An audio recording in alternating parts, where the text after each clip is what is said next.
the Eleanor River. What? Can't be more than a creek. And that's the town. Richie, there's only 2 huts. One for the government agent and one for this guy, Signs. Now, you want to strap in? I'm going to sit it down. It's just a little clearing. As far as you can see, it's jungle. For thousands and thousands of miles. Listen, why don't you just pack it in? Pack it in? I just got here. What am I going to say to DJ? I've been flying for DJ for 25 years. Every now and then he gets a crazy idea. When he does, you have to tell him where to get off. He respects you for it. But do you think this is a crazy idea, Richard? It's an idea. What do you mean by that? Nothing at all. Tell you what, I'll set you down and then fly to Rio. There's a chick there that just can't live without me. I'll save her life for a couple of days, and then I'll come back and pick you up. Yeah, but I've made my decision. Sure. But I'll give the mosquitoes and the gnats and the Rio Rara flies 72 hours to work on you, and you'll be ready. I don't think so. You'll be in Senor Sign's office on Saturday. I'll be back.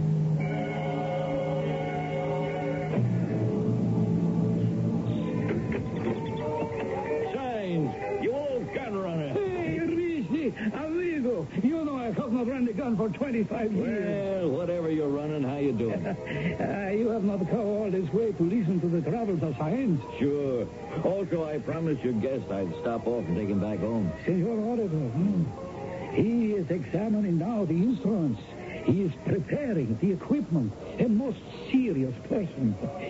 He said to tell you he will remain. Yeah, it figures.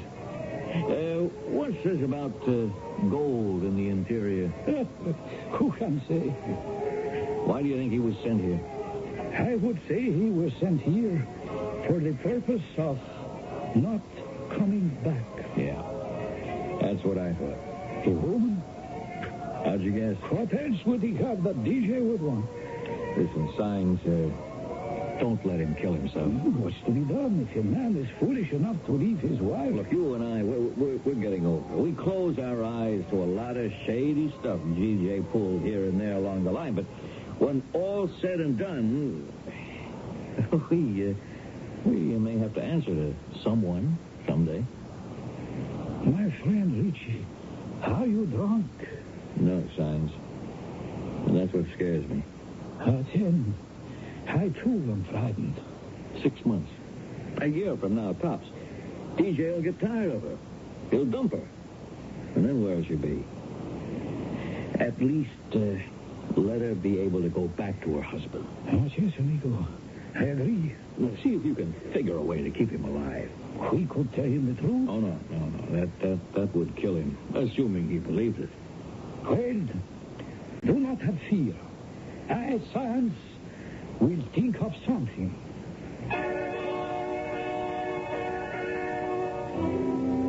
And I, for one, certainly hope so. It would be too bad for Ernest to end up as a snack for a crocodile, or to have his head shrunk down to the size of an old tennis ball. But be optimistic. We have just demonstrated that wherever you go, there are kind people who are ready to help you. And on this most optimistic note, we shall wait expectantly for the third act.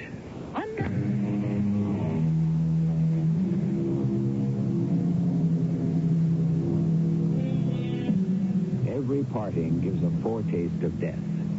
Every coming together, a foretaste of resurrection. So says Mr. Arthur Schopenhauer, a rather gloomy German gentleman of the 19th century. We find his philosophy appropriate here because we have spent our last 2 acts arranging...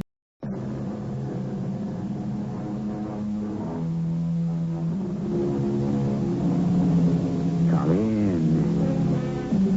Welcome. I'm E.G. Marshall. Many years ago, an elegant Englishman named Pierce Egan became the first journalist and historian. The CBS Radio Mystery Theater presents...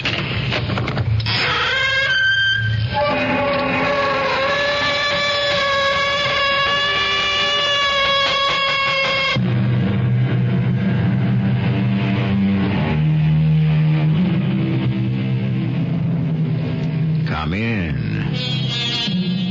Welcome. I'm E.G. Marshall. No form of medicine is so dramatic and so mysterious as the art of the surgeon. Surgery has not changed a great deal since Hippocrates laid down the basic principles. Life is short and art is long. The crisis fleeting. Experiment risky. Decision difficult. Not only must the physician be ready to do his duty, but the patient and external circumstances must conduce to the cure. That's the crux of Dr. Matthew Bard's problem. But what is an aneurysm? It's a blood vessel that is dilated, like an inner tube, for example. If the walls of the tube are weak enough, it swells out like a blister and eventually can explode. And if you operate now? I'm not pulling any punches. It's a 50-50 chance. CBS Radio Mystery Theater presents...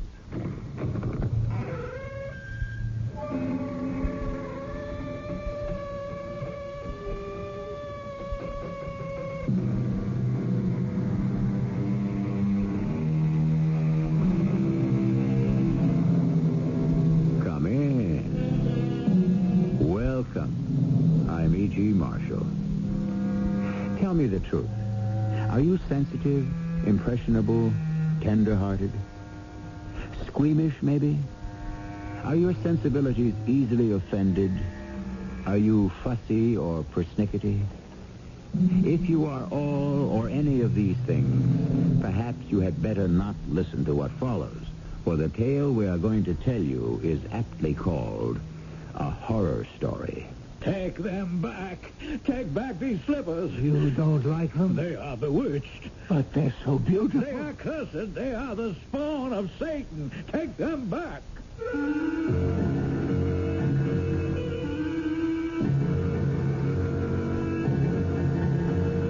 Our mystery drama, A Horror Story, was written especially for the Mystery Theater by Elspeth Eric and stars Robert Dryden. It is sponsored in part by True Value Hardware Stores and ARM, Allergy Relief Medicine. I'll be back shortly with Act One.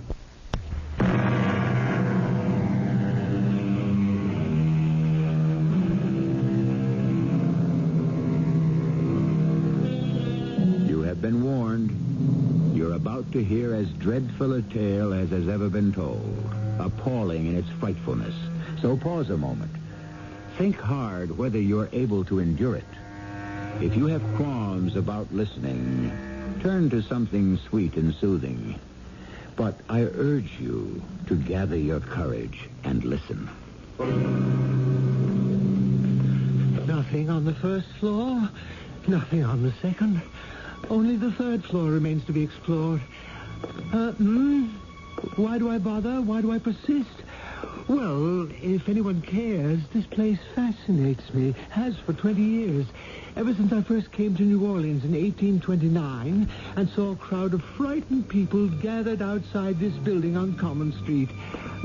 By eavesdropping among them, I learned that they thought the place haunted by a collection of gruesome ghosts. Now, let's see what's in here. Oh, I declare, if the third floor yields no more than the other two, I say, what an exquisite fireplace. So delicate. Pure Adam. As a world traveler, I've become something of a connoisseur. Still, you... Oh, what's this? Looks like a loose brick in the chimney breast. Oh, really, the town should take better care of... Let's see if I can pry it loose. Oh, yes, I can. Oh, why are people so neglectful? Still, no one comes here anymore. They're too frightened, I suppose. Imagine being afraid of ghosts. Got it. Good. Now, what may I find here? What could there be in the space behind the... Oh, yes. There's something. Yes. There's a little book. A little book bound in red Morocco leather. And then... Wait, what have we here? Oh, good gracious. A pair of shoes. Oh, how sweet, how dainty. Now back to the little book. Oh, my word. It's a diary. And the name embossed on the cover is plain as day. Gaston Donnet. Gaston Donnet. Monsieur Sauvinet? Come here immediately. Something wrong, Monsieur Sauvinet? An emergency. The Count is coming for dinner. It's his first visit to the Palais Sauvinet, and what do you think has happened? The head chef has had an accident, and he's in the hospital. Oh, what a pity. Well, you know who the Count is, don't you? Oh, I know. What's to be done? There's nothing to be done but turn the whole thing over to you, Gaston. What? But I've been engaged as assistant chef. I don't have the capacity, the experience. My friend, there is no help for it. I'll tell you what. I'll give you Pierre all to yourself. Pierre? The scullery boy? Well, he's been with me for 2 whole years. Pierre, come here. You'll see Pierre is very knowledgeable. Yes, Monsieur de Sauvinet. Pierre, my boy, who do you think will dine with us tonight? The Count himself, friend to the king. But the head chef, he's in the hospital. Unhappily, but we must not let that affect us in the least. Monsieur Gaston Donnet here will be in charge.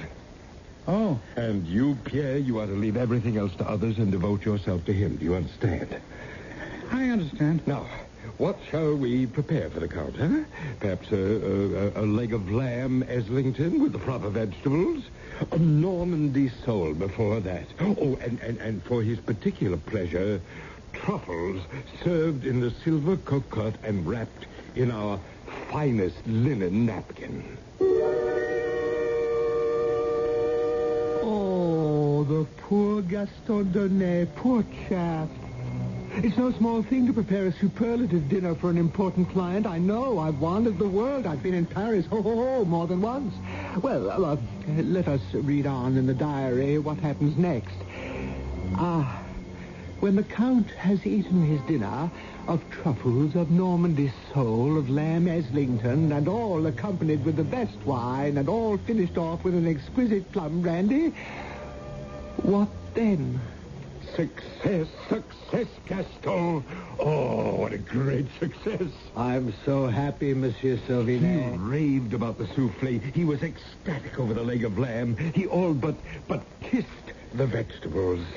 Oh, let the head chef stay in the hospital. You, Gaston Donnet, you are the best chef in all of Paris. Oh, Monsieur Sauvinet, surely not. Now, listen, dear chap.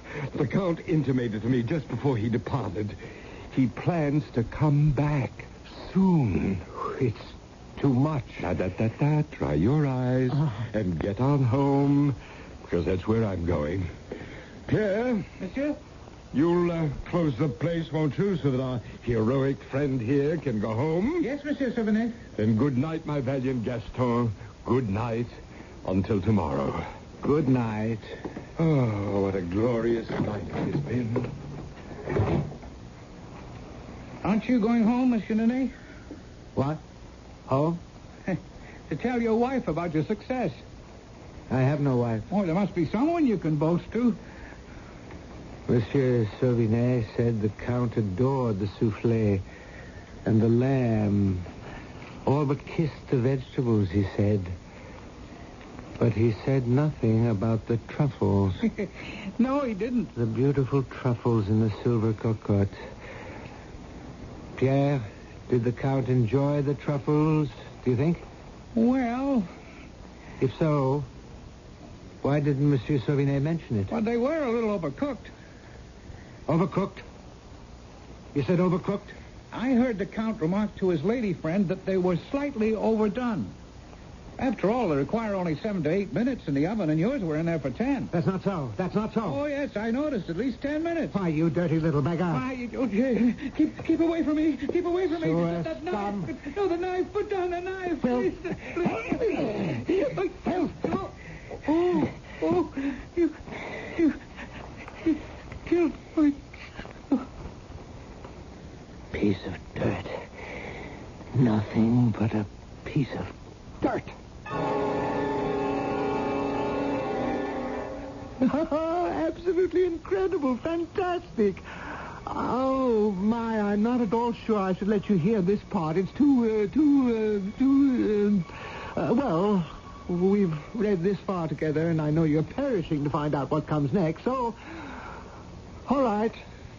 Gaston Donnet, as you've heard, stuck a kitchen knife right through Pierre's heart, and Pierre fell down dead. Then Gaston, appalled at what he'd done, dragged the boy's body into the little cuisine, and there he... Oh, there I tell you. There, he removed Pierre's clothes and burned them in the small fireplace ordinarily used to incinerate discarded skin and feathers and other rubbish. Then he... Oh, this is fantastic. He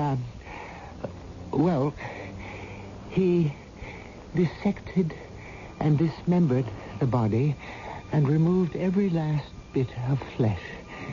And then... really, this part is superb. He prepared the flesh in any number of ways. Marinated, stuffed, gratinade, minced, pickled, smoked. Oh, you do have to admire the man's ingenuity. Oh, say you do. Then the following day, there was such an outcry in the kitchen. Where is he? Where is that boy?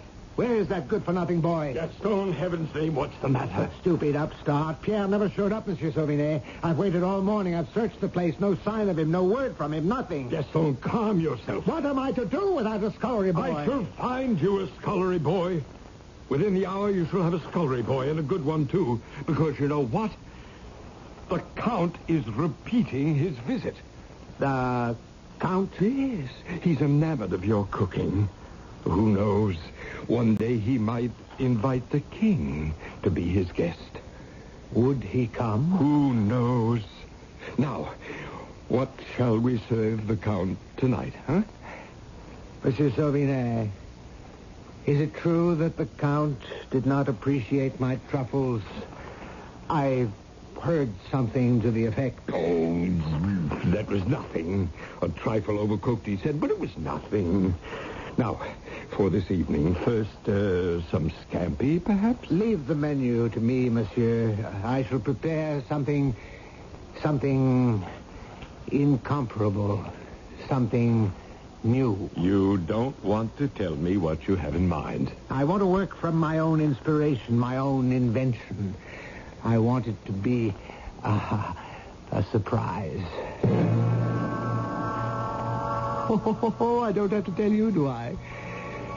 That evening's repast was a mad success, a wild triumph, start to finish. Such fragrance, freshness, such combinations of flavors, 8 courses, and each one better than the last. The Count and his dinner guests agreed to a man that never in their gastronomic lives had they enjoyed such a repast, and they sent a great storm of compliments to the genius chef. Oh, isn't it marvelous? Isn't it divine? For, of course, you know what they had eaten with such gusto. Oh, my dear Gaston, let me kiss you, both cheeks. Oh, I kiss your hands. The Count and his friends enjoyed their dinner? Enjoyed. They were rapturous, Gaston. They were ecstatic. They were beside themselves. Ah, I'm so glad. And the new scullery boy, Francois, he served you well? Well enough. Francois's a good boy, but you... Oh, you need no one but yourself and your incomparable talent. You're very kind. Gaston, I cannot keep a secret. I must tell you. What secret is that? The Count is coming back. Oh? And this time, tomorrow or the night after, but certainly within a week, he hopes to bring a guest, a solitary guest. A lady? Oh, I think not. A gentleman, a high-born gentleman. The most noble gentleman of them all. What you mean? A royal gentleman, Gaston. Him? Of course, he will come disguised. It wouldn't do. Oh, no, of course not. No. And the Count wants you to prepare for this noble, this royal gentleman the same dinner you prepared tonight. The same? The very same. Oh, my reputation is made. Just wait till everyone hears.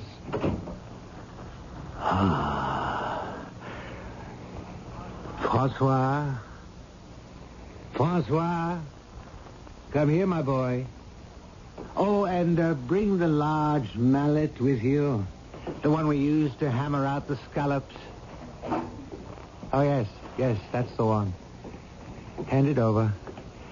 Thank you, Francois. Now, turn around. And now face the other way. Yes. That's it. Now stand very still. I'm sorry, Francois. But what else could I do?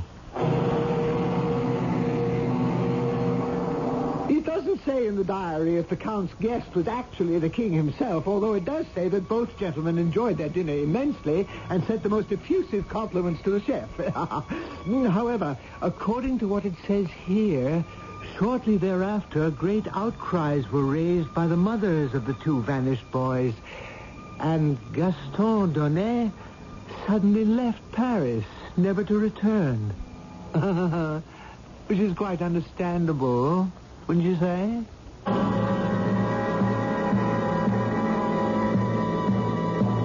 Ready to continue? Be very sure, won't you? Because there's more to come. And if your heart stops or your hair turns white, don't blame me. I warned you, didn't I? Yes, I did. I told you from the very beginning, this is a horror story.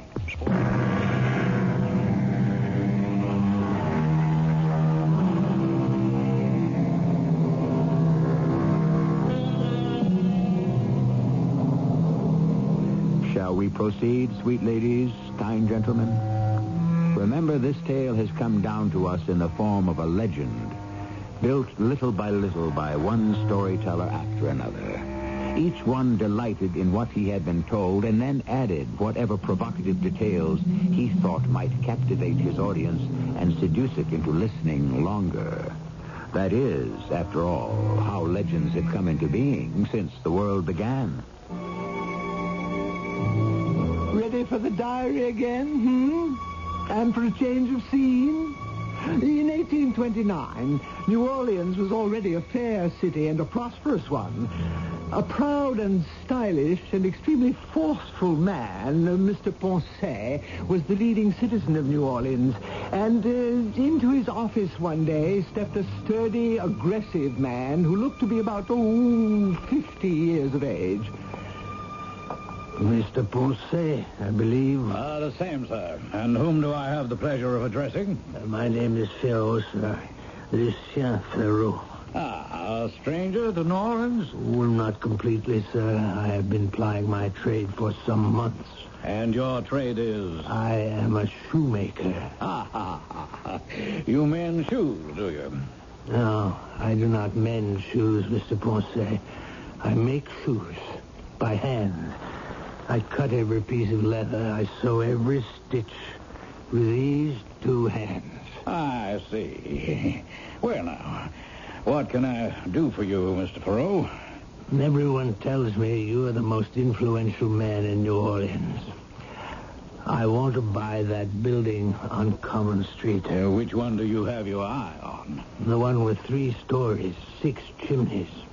It's the only one vacant at present. And you want to move your shoemaking enterprise into that building? I do, sir. Isn't it a bit large? 3 floors? 1 floor. The first one will suffice for my workroom. The 3rd floor, that will be my home. I have walked through it. The light is wonderful. And the exquisite fireplaces in every room. But do you need so many rooms, a man living alone? But I shall not be living alone. I got married yesterday. Did you now? Well, that's splendid. Congratulations. As soon as Camille said yes, I made up my mind that the building on Common Street must be mine. You're married?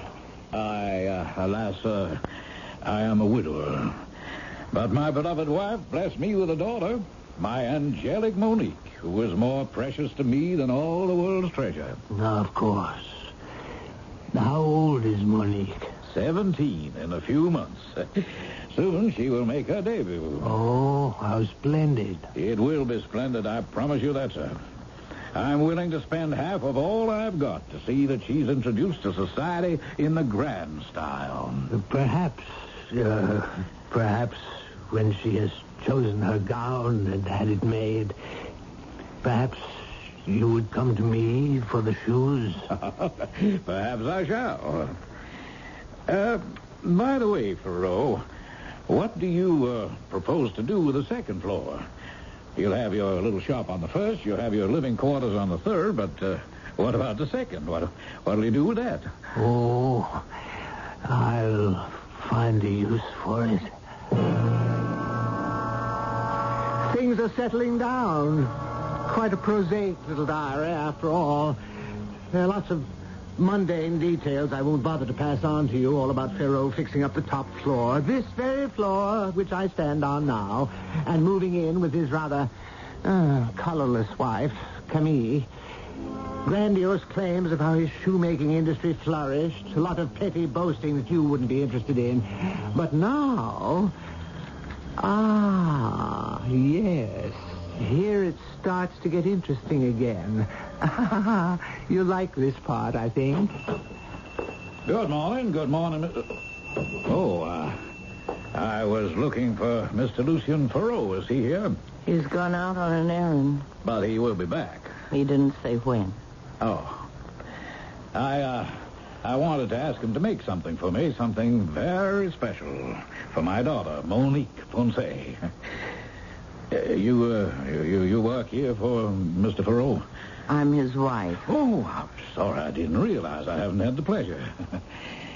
Tell me, Mrs. Ferrot, are you enjoying your new home?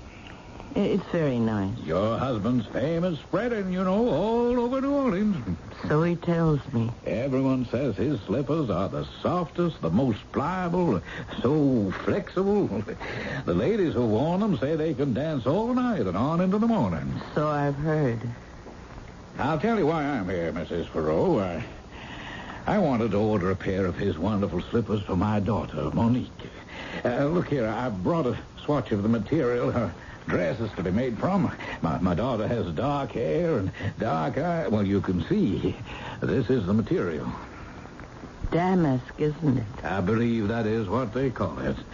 White damask, with just the faintest little thread of gold running through it. Beautiful. Beautiful. Now, if your husband can make shoes to match, will he be back soon, do you think? I've got no way of knowing. He never tells me anything. Oh, well, I'll wait a bit. Suit yourself. Tell me, your husband has rented out the second floor, hasn't he? Yes, he has. To a restaurateur, I believe. A private dining salon, they say. So they say. Small, but elegant. So I've heard. Oh, forgive me, Mrs. Ferrot, but you talk as though you'd never seen it. I never have. Well, I am surprised. Your husband makes an excellent investment, and you don't even care to see it? Oh, I care. It's grown famous all over New Orleans. The cuisine, everyone raves about it. So he tells me. But you have never dined there. Oh, no. Here's my husband now. Mr. Ponce. Well, glad to see you, Mr. Ferrot. Mr. Ponce wants to order a pair of slippers. Oh, fine. For Monique, for my daughter. I showed your wife the material her dress is being made from. You see, this is a small swatch. Very nice. I can get more if you'd care to make the slippers to match exactly. No, that wouldn't do it at all. Well, I simply thought... I have my own materials. Well, if you insist... I do insist. My materials are 1,000 times more pliant than this damask. Oh, whatever you say, Ferrot. Well, good day, Mrs. Ferrot. Good day. How long was he here? Only a few minutes, Lucien. That's all. We chose to wait for you. What did you two talk about? Oh, your success for the most part. He mentioned the restaurant on the second floor. He asked if I'd ever dined there. He asked you that? Of course, I said I hadn't. I said I'd never even set foot in the place. Why can't I see it, Lucien? Because I say you can't. But why can't I? I'd like to so much, Lucien. I've already told you why you can't. Because you say I can't. Precisely. I see. But I'd certainly like to. I hesitate to tell you what the next few pages of the diary hold. Oh, I don't think I can read on. Yet I must, if we're ever to finish this macabre tale. So I'll just tell you straight out. The secret material Pharaoh used for his extraordinary slippers was human skin. There, I've said it. And the source of his supply was the slave market. Oh, my word, what a really terrible fellow he was. Yet you do have to admire his enterprise and his courage in setting it all down here. You do have to respect that, don't you?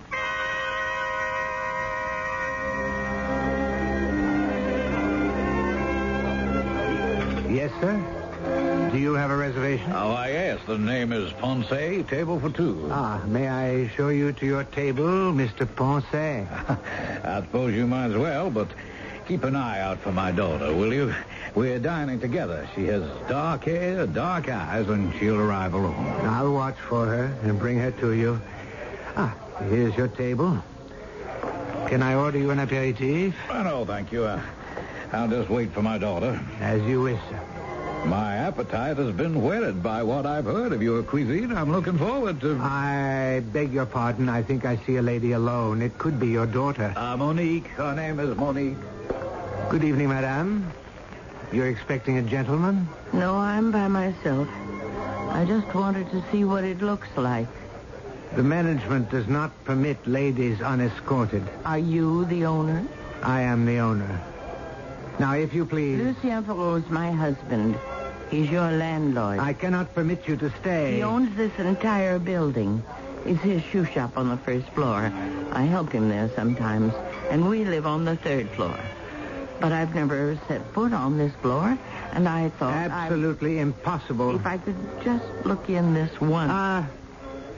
On the other hand, come with me. I'll show you the whole place. Oh, it's lovely. I'll show you everything. You're very kind. Through this door here, if you please. Is there another room? Yes.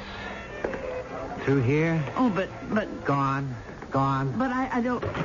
but this is the kitchen. It is the kitchen, and that is the back door. But I don't want... And you're leaving by the back door. No, I don't You're leaving now. I don't want to leave. Now, Camille, this instant. You called me Camille. Oh, Lord. How do you know my name? Shut up, woman, shut up. Why? Lucien, it's you. What on earth have you done to yourself? Shut your mouth. But you look so young. You sound so young. You're quite different. You be quiet and get out, Camille, or you'll ruin me. What's the point of this masquerade? Why are you pretending to be two people? You're a fine shoemaker. Why do you have to be a chef as well? Why should I be one man when I can be two? But which is my husband? What is my name? You can't go on with this deception. You must stop. Never. We shall be so rich, Camille. No. I won't go on this way. I can't. I don't know who I am, who you are. I'll tell. I'll tell everyone. You'll tell no one.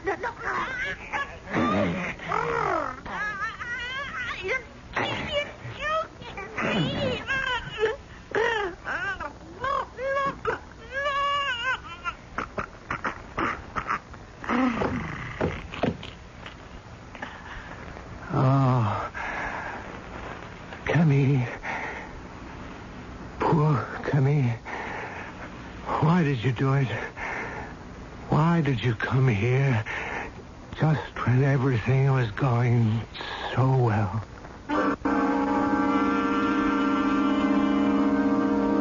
Poor Camille, indeed.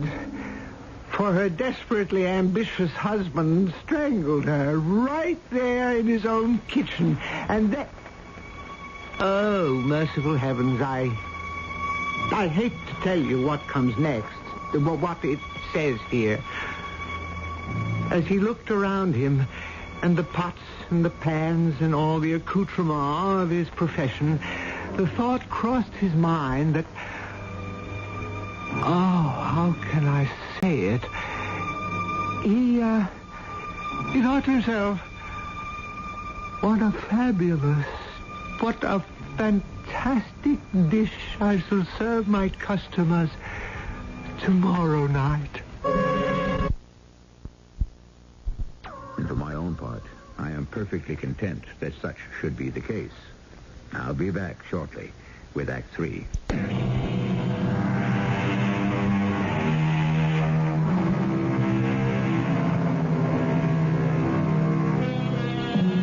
Back to our legend, which was invented to curdle your blood and freeze the marrow in your bones. If it has not done so, then it has failed in its purpose. For to make you gasp, exclaim, to make the hairs on your body stand on end, why, that is the very proper purpose of a horror story.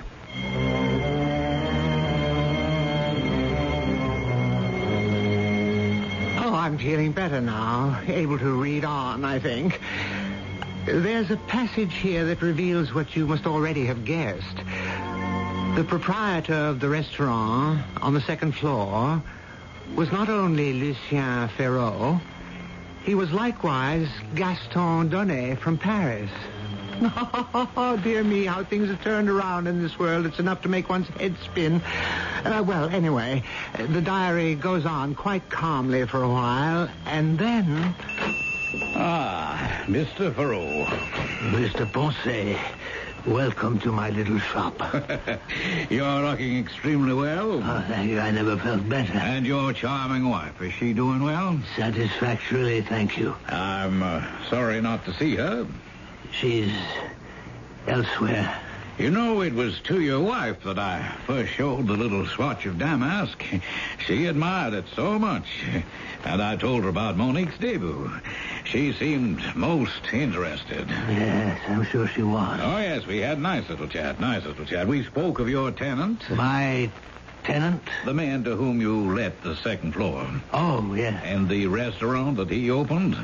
Why, it's become almost as famous in New Orleans as your delectable little slippers. Has it indeed? Yes. Well, shall I fetch the slippers, Mr. Ponce, for your daughter? Ah, Monique's slippers. Yes. Of course.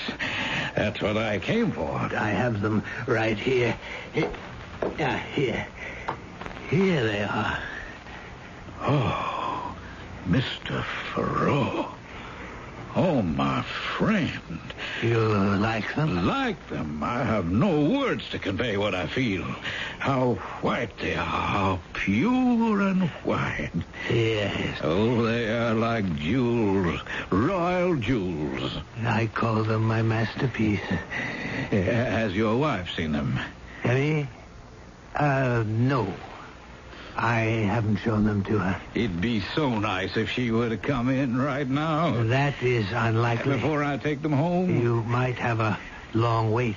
Yes, you're right. I must take them home and show them to Monique. God bless you, Ferraud, and give you continued success. Have you guessed it? Has your clever little mind penetrated the secret of Lucien Ferraud's latest adventure? Have you succeeded in following the intricacies of his criminality? If so, I don't have to tell you that the soft and supple slippers which Mr. Ponce carried home in triumph were made of the white, young skin of Camille Ferraud. Hello! Hello! Are you here? Where are you, you rogue? Come out here! Mrs. Ferraud, are you here? I must see your husband at once. It is imperative. Well, I must see someone. I must see someone now. You were looking for me? You villain, you monster. Something is wrong, sir? Fiend, a devil. I, Mr. Ponce, well, what... Or are you a sorcerer, a wizard? Mr. Ponce... Or do you have the evil eye? Confess, you barbarian. But what is it? What must I confess to? Oh, you know very well. No, I don't. Mr. Ponce, you left here an hour ago with the slippers. You seemed happy. The slippers, yes, the slippers. You don't like the Those slippers? cursed slippers, the abominable Your slippers. daughter does not like the slippers. There are your slippers. Take them. You're bringing them back? You take them and never let me see them again. You don't want them? You unwrap them and you'll see. Unwrap them and see what you have created. Unwrap them and behold your masterpiece. I shall. Not in my presence, you won't. Wait till I'm out the door and never come near me again. What in the world? What went wrong? What? What's that? What's that sound? Can it be? Is it in here? My slippers! My beautiful white slippers! What's got into them? What are you saying? Are you mad? Wait, no, come back! Stay still! Where are you going? What's got into you? No, don't touch me! Not me! Not me! Stay away from me! I'll go upstairs. What? They're following me. Maybe if I can get to my own floor, my own place. One more floor. To the top. I'll hide. Yes. I'll hide. I'll hide here. Quiet! They're here. They got in. They're coming at me. They're on me. They're crawling up my back. My hair. On my face. No, they're sliding down my back. Good Lord. No. They're on my diary. No one must ever see my diary. No one would ever know what I have done. If anyone is to know... No. Heaven forbid. Where can I hide it so that... Yes. I'll hide it here behind this brick in the chimney. Yes. Put back the brick now. Have peace. A little peace. Yes. Quiet. No noise. All quiet now. It's all very quiet. Camille, where are you? Where have you gone, Camille? And Francois and Pierre. Oh, the police. They're here to get me. They're going to arrest me. But what have I done? I haven't done anything. Just tried to make a living. Had a little success. And I'm innocent. I'm innocent.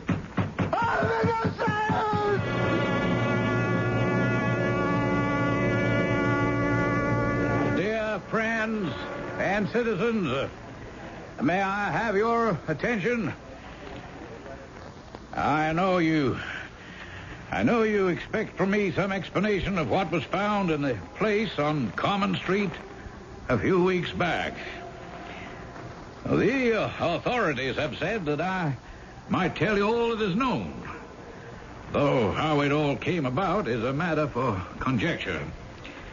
When the police broke in on the third floor of the Common Street building, they found... be brave, my friends. Be prepared for something horrendous.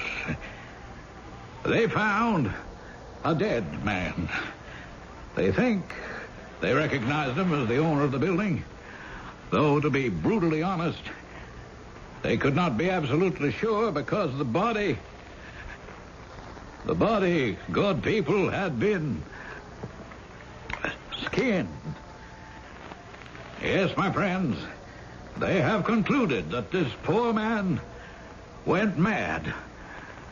and flayed himself alive.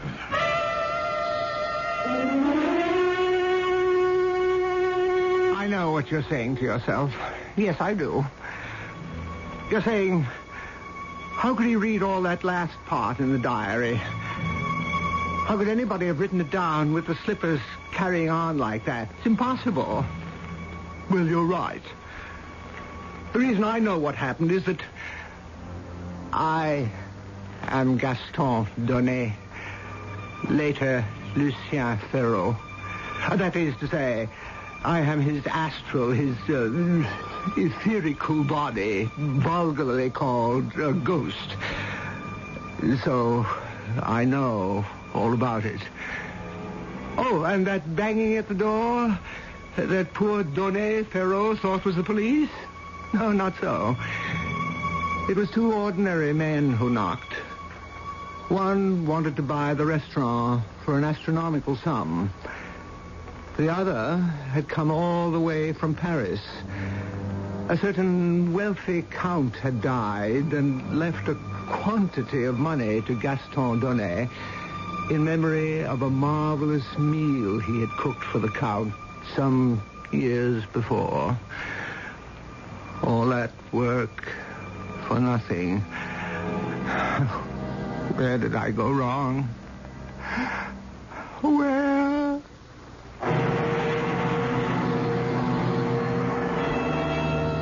It seems clear that there was a place on Common Street in New Orleans 150 years ago, and a man certainly did rent it, and opened a shoe shop on the first floor, and rented out the second floor for a restaurant, and lived with his wife on the third floor, and later died. And no doubt there was something strange about the man. But those are all the verifiable facts we have. As for the rest, well, you know how people talk. And as they talk, legends are born. And legends grow. And legends never die. I'll be back shortly.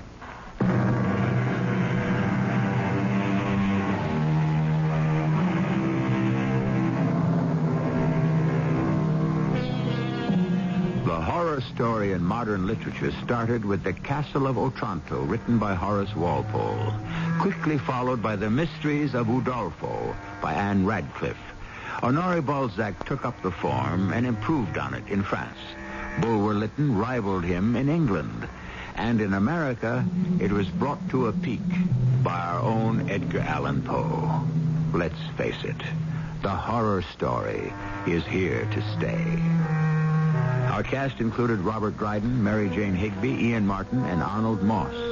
The entire production was under the direction of Hyman Brown. Radio Mystery Theater was sponsored in part by ARM, Allergy Relief Medicine, and True Value Hardware Stores. This is E.G. Marshall inviting you to return to our Mystery Theater for another adventure in the macabre. Until next time, pleasant dreams.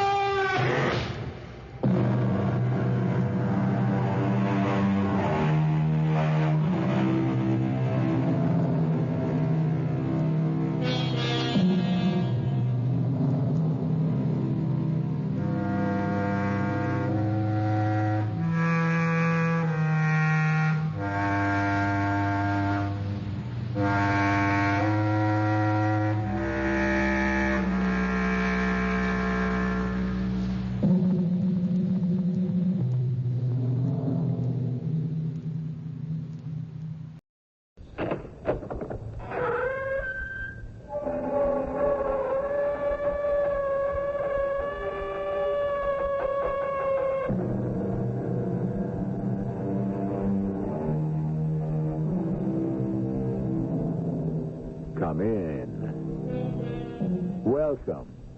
I'm E.G. Marshall. Physical illness is generally something that can be diagnosed, labeled, and treated. But mental illness, that can be another matter altogether. Of course, tests exist, and symptoms can be isolated. But with mental illness, we enter into the vague area of value judgment and personal opinion. Standards are frequently relative and depend on an individual's point of view. Yes, I am ill. But there are hundreds of madmen walking around free simply because you doctors are too ignorant to distinguish them from the sane. I agree with you. You agree? What do you know anyway? You are the first intelligent man I've met in 20 years in this town. Ah, well, if you think that, then you've got me locked up here illegally, or you are as crazy as I am.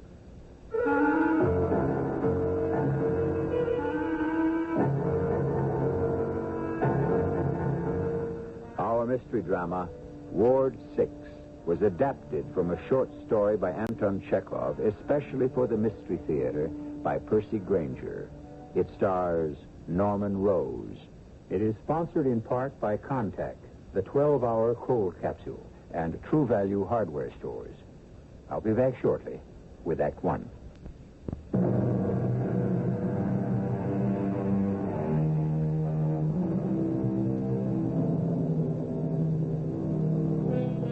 Hegel spent his lifetime trying to prove that all which is rational is real, and all which is real is rational. But the great Spanish mystic, Unamuno, contends that reason builds on irrationalities. Perhaps we can set ourselves a middle course at the outset of our story. If one looks deeply enough, one can always find an explanation for things. But that explanation won't always be rational.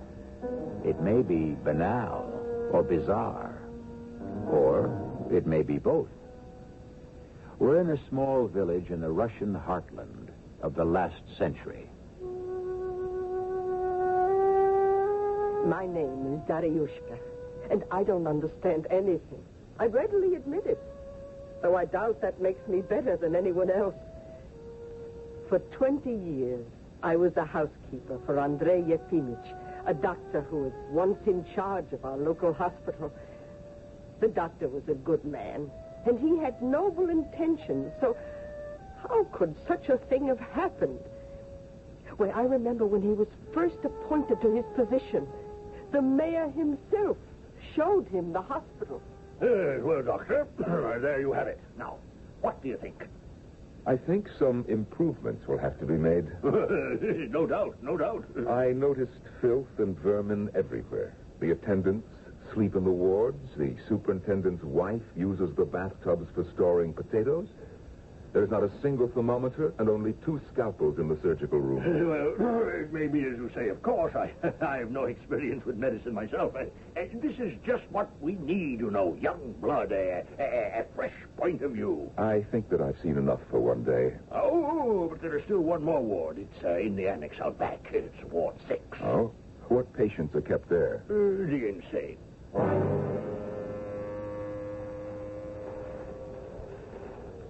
Well, here we are. Oh, be careful of that rubbish there. Old mattresses, hospital gowns, shoes. Well, this must be cleaned up. Isn't there an attendant here? That's me, Your Honor. Oh, this is Nikita. Nikita, this is the new doctor, Andrei Yefimych. Everything's under control here. I see to that. The foyer is filthy. What's the ward like? See for yourself. It's so dark. Well, sir, you can't give them candles. They'd burn the place down. The place reeks. It needs ventilation. Open windows, they'd only try to escape. Tell me, how many patients are there? 5. Everything's in order. You see how quiet they are. Because a man is quiet means nothing at all. What care are they given? Well, they're fed twice a day, and the barber comes once a month. Everything's under control, sir. Everything's under control. Yes, thank you. I can see that. That man, Nikita, he's really not at all suited to be the attendant for that ward. I think he ought to be replaced. Oh, no. Well, why not? Well, he is a retired soldier, you see. He lives on a pension which comes to him only because he holds a job here at the hospital. But I could see bruises on the patients where he's beaten them. Yes. Well, it is up to you, of course. Perhaps I can see to it that he mends his ways then, and at least ventilates the ward.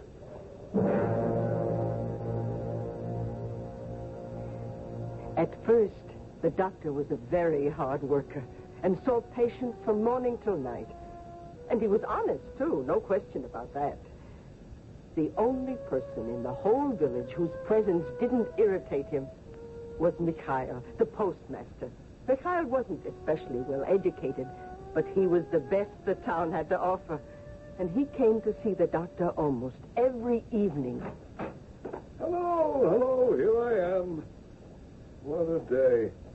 Well, my friend, and how are you? You look concerned. Is something the matter? It all seems so futile, Mikhail.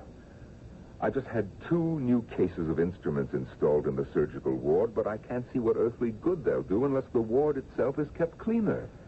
Well, what can you do?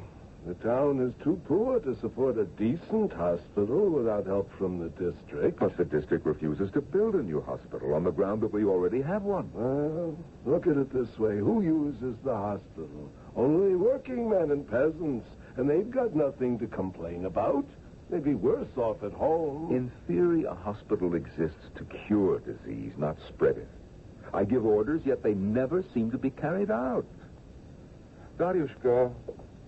Yes, Doctor. Daryushka, we might have some beer now. Yes, sir. Right away. One can see very clearly where the problem lies. You're too timid, Andre. Mind you, that's not meant as a criticism, just an observation. You think that I'm timid? Well, look how you ordered our beer just now from your servant. We might have some beer. But what was wrong with that? I sometimes suspect you must have taken a vow once never to raise your voice. Why should I raise my voice with Daryushka? Not here in your own home. At the hospital. You're in charge there. You're the leader, as it were. People look to you for decisions. Excuse me, sir. Here's your beer. Oh, I'm sorry. Thank you, Daryushka. Will there be anything else? No, nothing more just now. Very well. Well, you see, you did it again. That apologetic tone. That was my nature, I suppose. Anyway, none of this matters. Giving orders, taking them, what's the difference? What difference does any of it make? 100 years from now, would all be dead and forgotten. Absolutely right. My friend, I cannot stay today. A comrade of mine from my old cavalry regiment is in town. You will excuse me? Of course. And mind what I said. A man in your position needn't apologize for giving orders. I suppose not. Au revoir. Good night, my friend. Daryushka. Yes? Daryushka, I might have dinner now, if it won't be too much trouble. Once the doctor settled into the routine of life in our village, the irregularities at the hospital seemed to bother him less and less. The futility of trying to cure the endless stream of patients depressed him. And eventually, he turned his duties over to his assistants and gave up going to the hospital every day. Over the years, his one regular visitor continued to be the postmaster, Mikhail Averyanich. Here I am. How are you today, my friend? You're probably getting sick of me by now, huh? On the contrary, I'm delighted to see you. They would sit and smoke in silence for a while. It was always the doctor who began the conversation. What a pity that our town is devoid of people who enjoy intelligent conversation. It is the mind which separates us from the animal. The mind which is the only possible source of enjoyment. Yet we neither see nor hear any traces of intellect around us. I tell you, it's not like the old days. Life was gay, people were clever, there were values. I often dream about intelligent people and conversations with them. There was the wife of one of the battalion commanders. She used to put on an officer's uniform and drive off alone into the mountains. It was said she was having a romance with some prince in one of the native villages. We can only hope things will be better in the future. If only we could return to the past. Day in, day out, it was always the same. So nice, so orderly. The doctor hardly troubled himself at all anymore about the hospital, but left it to run itself. Then, one day, only a few years ago, the mayor came to call on the doctor, who was, as usual, reading in his study. It's Andrei Yefimich. I come with some good news, with some excellent news. The district council has magnanimously decided to contribute 3,000 rubles a year to your hospital. 3,000? Why, then at last we can renovate some of the wards. Oh, but the money has already been spent. They've hired another doctor as your assistant. But I have one assistant already. Now, in my opinion, it would be better to buy medicine and new bedding. Nevertheless, Dr. Khobotov arrives tomorrow. There you have it, Dr. Khobotov. What do you think? A fine hospital, Doctor. You're to be congratulated. That is your honest opinion? Well, of course. Well, the stench is rather strong, I'm afraid. Oh, it's to be expected. Besides, one gets used to it. And no matter how many times I ask for things to be cleaned up, it never seems to get done. The sign of a busy institution. So they've finally given me the money I asked for years ago, and with it they have sent me you. I am honored, Doctor, and happy to be here in this town working with you. You are happy to be in this town? Have you looked around? To be sure. This village is a pit. I know very well that miraculous changes are taking place in medicine. Unheard of operations can now be performed. Anywhere else, the public would have demolished this abomination years ago. And yet, what's the difference? Antiseptics, Pasteur, hygienic psychiatry, yes. But the essentials haven't changed. Sickness and mortality remain the same. So it's all futile and senseless and... Well, there's not a whit's difference between the best Viennese clinic and my hospital, and why should I trouble myself? I couldn't agree with you more, Doctor. And now, if you'll excuse me, this tour of inspection has given me a most marvelous appetite.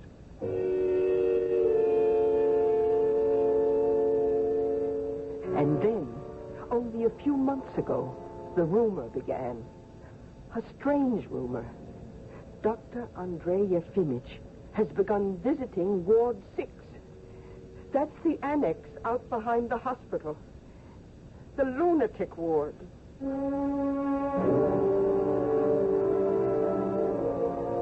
Dr. Andrei Yefimich seems to be a man with an intense love of honesty and reason, but he lacks the willpower and self-confidence to organize a reasonable and honest life around him. And now he has taken to visiting the lunatic ward. It could be that years of futile routine have driven him mad. But there is another possibility. From what we've seen of the town and its inhabitants, the madhouse just might be the sanest place in the area. I'll return shortly with Act 2.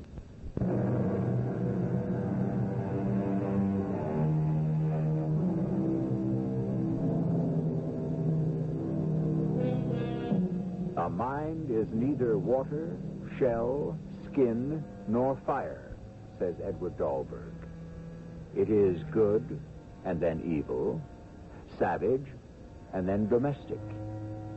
We are each of us bound by the way we see the world, and that vision can become distorted by a process as gradual as aging itself.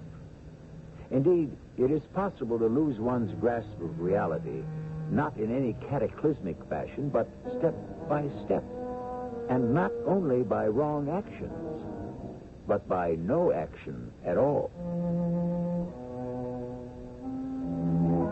I can't say for certain when the doctor started his daily visits to the lunatic ward, but I think it was one afternoon when he was out by the gate saying goodbye to Mikhail. Moisika came by. Moisika was the one patient from the Ward 6 who was allowed to roam freely. He was a harmless old man who begged bits of food or kopecks from those he passed. This particular day was cold, and Moisica was barefoot. The doctor watched him in pity, and then followed him to the annex. Good evening, Nikita. Yes, sir, Your Honor. I saw Mosaica. He was barefoot, and it's quite damp out. Perhaps you could see to it that he gets a pair of boots. Otherwise, I'm afraid he might catch cold. Yes, sir. Yes, Your Honor. I'll report it to the superintendent at once. Please do. Ask him in my name. Say that I requested it. Yes, well, the doctor has come at last. I congratulate her. Who's that? Who is it? New patient, Ivan Dmitritch, Your Honor. The young aristocrat you admitted 3 months ago. Well, the doctor has stopped to visit us. The dirty dog. Look, don't worry, Your Honor. I'll shut him up. No. I'll speak to him. Ah, kill the cat. Oh, kill him. No. Killing's too good for him. Drown him in the swamp. Why would you want to kill me? Why? Oh, thief. I've never stolen anything. Quack. Hangman. Now, try to compose yourself. Tell me, what is it that makes you so angry? Why do you keep me here? Because you are ill. So? So are thousands of others. But they walk around free because you are too ignorant to distinguish them from the sick. That's probably quite true. Yes. So why am I shut up here as a scapegoat for all of you? Huh? It is immoral. It is illogical. Unfortunately, morals and logic have nothing to do with it. It all depends on chance. Well, you admit that then, do you? Yes, I do. Then let me out. I can't. Why not? You're the doctor. What would be the use? The police and townspeople would only bring you back. Well, what am I to do then? I don't know. The best thing would be to run away, but that would be useless. Oh. Better times will come, won't they? Justice will triumph. I don't expect to see it, but other men's grandchildren will, and I rejoice with them. I congratulate them. From behind these bars, I send them my blessing.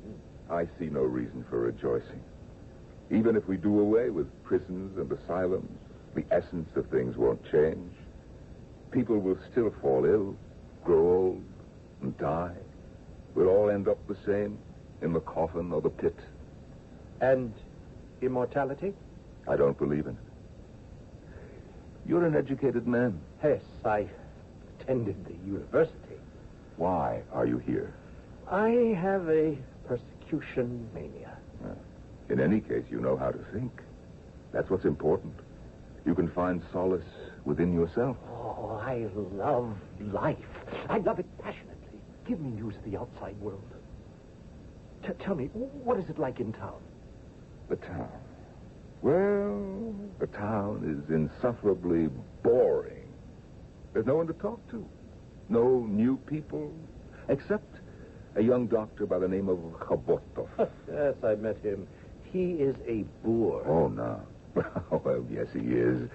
A man of no culture whatsoever. Yes, but how are things in general? What do they write about now in the newspapers and magazines that come from Moscow and Petersburg? Well, let me see now. Where to begin? You know, in all the time that I've lived here, you are the first man I've been able to talk to.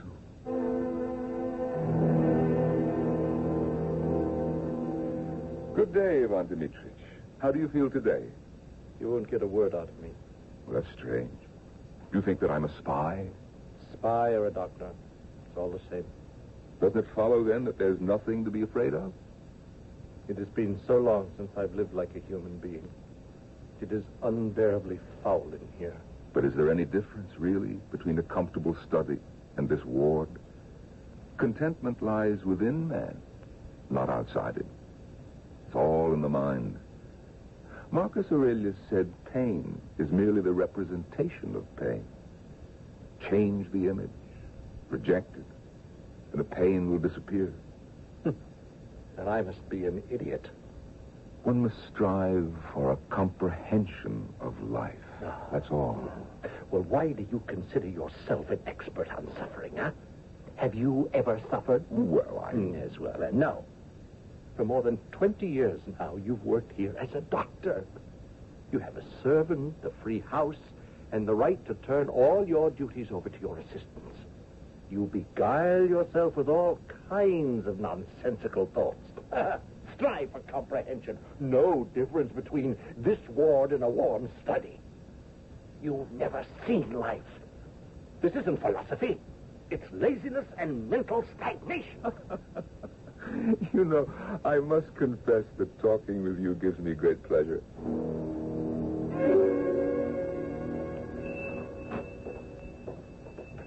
Good day, Daryushka. Is the doctor in? Hello, Mikhail. No, I'm afraid he's gone to the annex again. Again? It seems he goes there every day now. Oh, it's worse than that. Twice a day. And today, 3 times. It is strange. Oh, go to him, Mikhail. Talk